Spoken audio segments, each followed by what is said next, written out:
আমি খুবই আনন্দিত এবং আমার খুবই ভালো লাগছে যে আমি কিছু সারা বাংলাদেশের জনগণের কিছু সেবা করার সুযোগ আসছে আমার হাতে।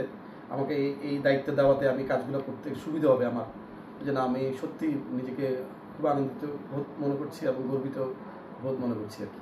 আসলে আমাদের প্রতিদিনের কাগজ তো মাশাআল্লাহ এখন বাংলাদেশে যথেষ্ট জনপ্রিয় হয়ে উঠছে এবং আমি চেষ্টা করব এটাকে আরও জনপ্রিয় করার জন্য ডিজিটাল বিভাগটাকে, এবং এটার জন্য যা যা করা প্রয়োজন সব কিছু আমি ইনশাল্লাহ করব।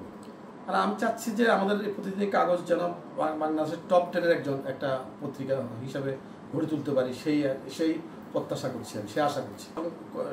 সংবাদ মাধ্যমটা মানুষে দেখবে, এটা একটা একদম সত্যিকারের নিউজগুলো করতে হবে আমাদেরকে। এভাবে কোনো প্রকার আমরা বায়াস হওয়া যাবে না, কারোর প্রতি আমরা চাই যে জনগণের সত্যি একদম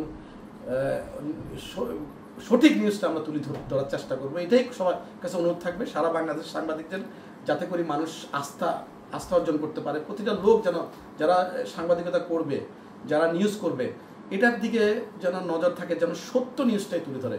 কোনো প্রকার কোনো কারণের কোনো টাকা পয়সার কোনো কিছুর বিনিময় বায়াসড হতে পারবে না। যত কিছুর বিনিময় হোক, লাগলে দেশের জন্য শহীদ হয়ে যাব, কিন্তু সত্যি নিউজটাই তুলবো। এটাই আমার